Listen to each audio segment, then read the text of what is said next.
Hey guys out there, it's Alabama Deep coming back at you.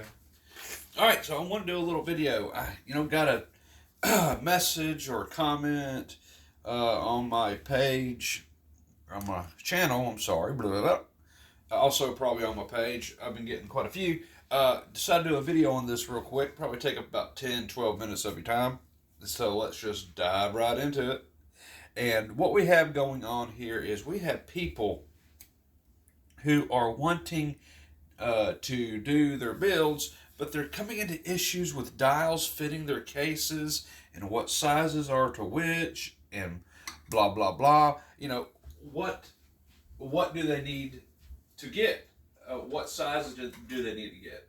Okay, so I'm going to bring out one of my horrid examples of a Rolex. Oh God. And we bring out this monstrosity right here, but we're only using it as an example. So this is like a 41 millimeter replica of a 41 millimeter Rolex Datejust. 40 millimeter, 41 millimeter. I don't know the size of it exactly yet, but let's get to the gist of what we're going to be talking about. And let's bring out a couple more examples that we have. And I'm learning this at an alarming rate.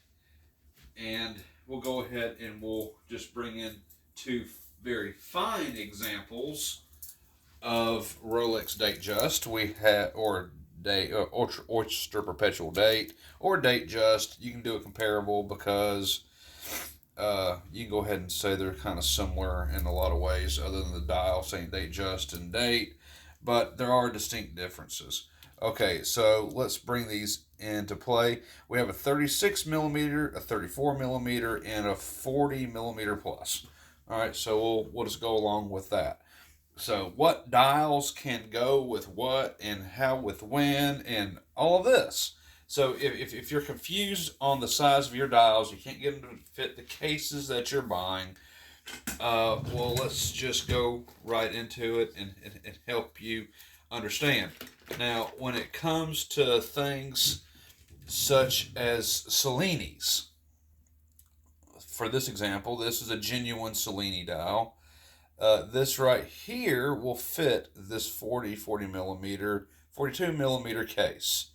So if this guy that was commenting says he has a case, but he has a dial to fit a 40 millimeter plus case, then yeah, it's going to be a bigger dial. It's probably going to be like a 30 millimeter dial, I'm assuming, around that area. I can say for certain that if you have a 36 millimeter, you're going to need a 29 millimeter dial, 28.5 millimeter dial.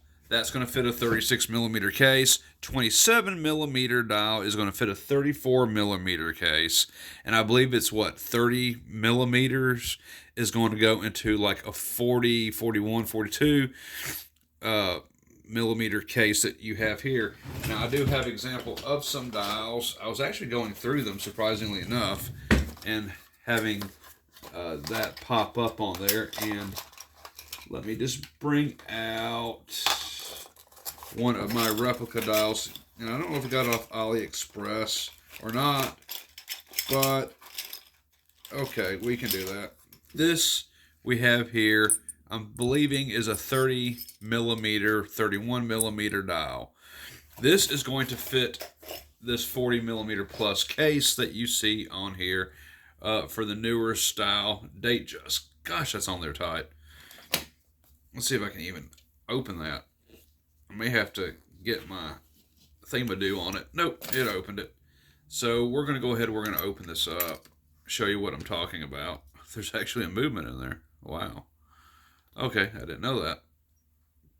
But okay, so we have this. Let's see if this dial is going to fit into here. It should.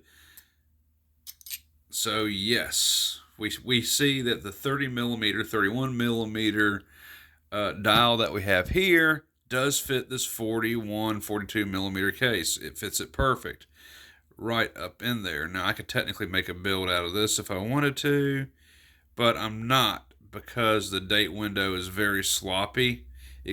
extends all the way over here. So that's a horrible case for me to want to use. I'd have to replace that whole sapphire crystal because it doesn't look Rolex to me at all. This Cyclops just throws everything off. Can't do it. But nonetheless, that goes along to show you the size and measurements that we do have here. And I didn't even know I was even working on that. That's an ETA movement too. Okay, well, alrighty then. So I guess at some point I'm going to be working on this. I guess this is a project I had just fooling with over some time in the past, and I just never got around to doing it. I know I need to get rid of that sapphire window. Cyclops bubble, I can do that by heating up the case and just tapping on it. That should pop it right off. But yeah, project I didn't even know I had started is in there. Oh, there goes my mind. Okay, so if that clears it up for you just a little bit with what we have here. So I don't know if I can move these up a little bit. I think I can. So let's put those there. So we have the various different size dials that we have here. There's a 29 millimeter right here. And I do not have a 27 at this point, I don't believe. Well, no, I do. I have this beautiful example that is a genuine dial. It is a black onyx Rolex dial. It is 27 millimeters. Now, 27 and 29 look an awful lot alike, but it is a little bit smaller. So 27, 29, 30, 31 millimeter dial. So that's going to fit the various cases that we had up here. And maybe I can just kind of move it on down a little bit so it can all fit in there. I don't know. Let me see. Can I do that? Yes, bring you down, bring you down, bring you down. Bring these down a little bit more if I can. Yeah, so that's going to help you out. 30 plus millimeter for the 41, 29 for the 36 millimeter, and then you're going to have put that back like this. Then you're going to have 27 for the 34 millimeter case. That's going to help you with your sizing on your builds. And that never even crossed my mind. I talked about it in some of my videos as I shoot them, but I thought maybe mentioning it in the videos as I went along would help, but I forgot to totally realize I have new subscribers coming in that they haven't seen the older videos where I talk about that. So this is dedicated to that, sizing up your dial for the case that you want. So I hope this helps a little bit with it. I will let you know that when it comes to the movement size, the 3135 clone will fit the 34 and 36 millimeter case. Technically, it should fit the 40 millimeter cases as well, 41 millimeter case as well, but depending on which case you got, you may need a movement spacer in it. So you'll just have to cross that bridge on whichever case you get, because each case is made by a different manufacturer and they're not all the same. We can get into something more technical as we dive more into it, and we can start talking about the Cellini dials that I have here. I have a lot of Cellini dials, and then we have the small little boogers like this for the female watches. I haven't gotten into. I have a lot of Cellini dials. I have a ton of them here. I got these on a buy a while back, and I just haven't done anything with them. Though I would love to do something with these Cellini dials. I have some here. I need to get some cornets for them and start throwing them into some tank watches that I want to start building. But, that'd be nice for a men's watch build, or this one would. And I got some enormous size dials too in here that I haven't even thought much about. I mean, I was going to do something with this a long time ago. This is Cellini dial for Rolex. This is more for a pocket watch, but you could throw this into a mod build for sure.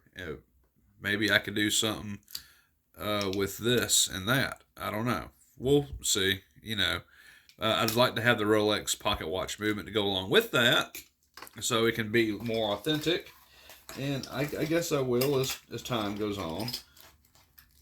I'm trying to think about what else I have here. I have another little Rolex dial here. This would be 29 millimeter. Actually, this one is, I think this one might be a little bit bigger than a 29 millimeter. It's a replica dial, of course. It's not the real deal, but I do have several of the real ones in here. I would really like to get into my little Rolex Skyrocket. This is a actual Rolex from the 30s and 20s. I would like to get this one put back together. I got a lot of movements for those. We'll do that as time goes on, I guess. But yeah, dedicating this just to dials. There is another 27 millimeter dial that needs a little bit of work done to it before I'm ready to throw it into a watch. But yeah, I mean, you know, if you're going to be doing your own mods, your own little Rolex builds using Rolex parts, then of course that needs to be a video dedicated to it as to know which dials are going to go where. I can't believe I never thought of that before, but you know, we're not perfect, I guess, in this world, and I really should have thought about that because you know there's a lot of people that are going to be making these vintage builds like these here too that are going to need, you know, the parts for it. So yeah, okay. So I'm gonna go ahead and cover that one more time before we cut this video out. And as I'm going through all these little Rolex parts in my drawer, I got a lot of them. Yeesh, I got a ton of tutors I need to do. But okay, we'll go ahead and I guess we'll take the black onyx out of the picture. We'll put this one in its place. So I'd like to do something with that black onyx dial. Maybe throw it in a Datejust or something. I don't know, or a day date, or perpetual date. I don't know. We'll figure out something for it. I know I need to do a day date. So I'm going to be looking into doing a day date. I need to get the movement for that. I got one here that I'm waiting on a movement to come in because I'm going to do a movement swap on it. We can start that series then. But up until then, just wanted to go over this. So let's go over it one more time. You have a 36 millimeter case. This is the typical Datejust. And it's going to take a 29 millimeter dial to a 28.5 millimeter dial. Now the 29 millimeter dial fits perfect, okay, in the Raffles Dials case. And this is a Raffles Dials case right here. And you can also get this, as I have, to fit the 3135. So don't just go online and blindly order a Rolex case on Raffles Dials, because most of his movements are, as he types in there, are for the 2824.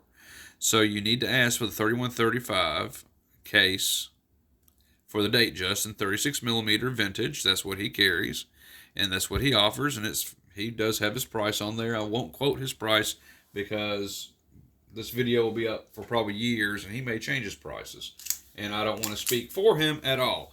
So, but you need to ask for that. You're using a genuine Rolex case and dial like I have here. 34 millimeter case will take a 27 millimeter dial. Okay, window or without, it will fit perfect because of course it was designed for it. And then for the replicas that are 40 millimeter plus, normally they're going to take a 30 millimeter dial. So that's what you can do. Now, I've heard of people, if these are a little too big, I've heard of them grinding it down to make it fit. I've never tried such. And I don't know if I'd ever really want to. I'd be too afraid I'd mess up the paint. And even though these little fake dials are only like $10, $12, $15, somewhere around there, I don't want to throw $15 out the window. So I would never think of grinding it down. I want something that's going to fit it. I mean, of course, you can mod it and everything else, but, you know, just saying I would try to get something specifically meant for that case. And I know it's hard and it's very confusing with the different sizes that you have, because it is. I'm still learning too. Like, for example, for a Tudor sub, it's a 26 millimeter dial. And I order by case thinking by case size, thinking I'm going to get something that's going to fit it. And yeah, this is a little bit closer to what I need, but this case will not fit that dial. It is off by 2 millimeters. Okay, this is for a 28 millimeter dial. That's a 26. I'm 2 millimeters off. It's going to show the movement. It won't look good. Plus, as someone else pointed out, the bezel is ceramic, but the bezel does come off, so I can put an aluminum bezel in there off of a genuine one, so it's not stuck on there. Which was originally my plan thought. I was working with my Rolex bezels for Submariners, looking for something to fit this that's original. I don't have it yet because apparently this is different as well, which would only make sense. So I'm looking for a Tudor replacement case. I found some, but they're very expensive. They're like $600. I might as well buy a genuine case for $600. So I am on the lookout for a genuine case, or if I can find a cheap replacement case, $200, I'll spend something on that. I've seen something online that strikes my fancy, but I'll have to talk to them about that. So I'm really thinking about going with the real Tudor case for the sub build, which can delay that project just a little bit. But hey, no worries. We have a Tudor project on its way now that I've ordered. I think the bezel's in the mail now. But anyway, I hope this video helps with the size of the dials that you're going to need for the size of the cases that you have. So it's something that greatly needs to be covered because, like I said, I'm still learning too. I had no idea that it'd be that hard to find a sub case for a 26 millimeter dial. But I suppose I can look elsewhere for a case. Maybe I can find a female Submariner that'll fit that, that's more available and cheaper than paying for a men's Tudor Submariner vintage that's going to be prohibitively very expensive. It's either that or put the dial aside and reorder another dial to fit the this Tudor case and then go with that. Which this is a very nice Tudor case. But I don't necessarily want to start this one when I have a Black Bay Heritage on its way to my door, because we're going to be reviewing that shortly in a video to come. But until then, I hope this video will help you out on your watch journey. If you're wanting to build your own Rolex watch, put something together, as we all do for fun, and it's just a hobby. It's really fun to do, even though it can be expensive at times. I really enjoy it, and I hope you do too. So this should be added material to your education on what we have as far as cases and dials go, because I had to learn that the same way starting out. I did not realize in the very beginning that Rolex had so many various size cases, especially over its time and track record. It just never clicked to me. I thought they were all going to be the same because they all do look very, very similar. And who can really tell in a photograph anyway that this one's a different size than that one if you're just looking at a picture of the watch by itself? You can't. So that took me by surprise. But as I learned more about it, I understood. There's so many different sizes that Rolex can have, and Rolex themselves will probably have different size dials, even larger to come in the future, because as we see men's watches evolve, it goes from 34 millimeter to 36 millimeter, and my gosh, if you want to go back further in time, you got the boy size, and this was going to be a men's watch back in the day in the 30s. That was a men's size watch, which is very small, and that's even smaller than that one. So you can see how they progressed over time. Definitely that they have become larger and larger and larger.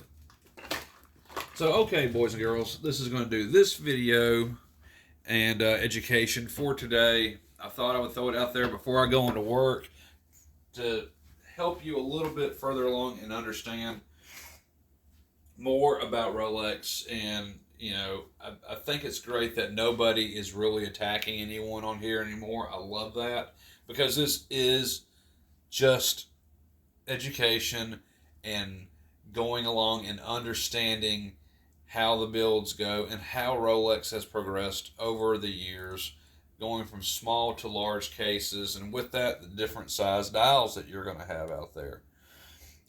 So I'll catch y'all on the next video. I'm out of here. I've got to get ready for work. I don't have too much time.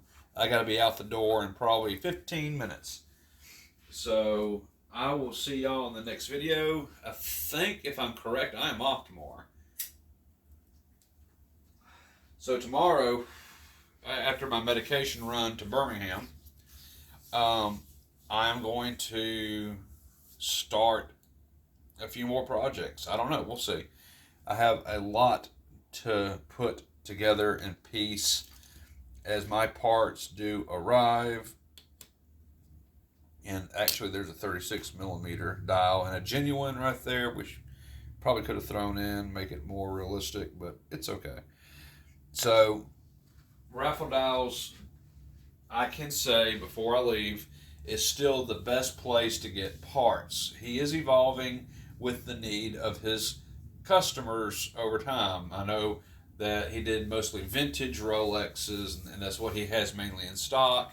And they usually use a 28-24 movement for those. And of course, you do have the date rings you can glue on the veneers, the date ring veneers that can go over the top of the existing 28-24 date, so it match up in the date windows and everything. I am still searching for better cases and better products out there. I have not really seen anything comparable to Raffles Dials though, so that's still my go-to plug. I do have a couple other people in Hong Kong I am talking to for the Clean Factory cases. They're prohibitively more expensive at $168 for a 36 millimeter case for a Datejust that'll fit a modern dial if you want to do a more modern build. But for me, I know Rolex is evolving and going along further with their 32, 35s, so on and so forth. But I really like more of the vintage area. They have just, better characteristics. But I can see ourselves getting into newer builds, some of Rolex's newer designs. I know they got one out there. What is it? The Land Dweller, I think it is. Oh, okay.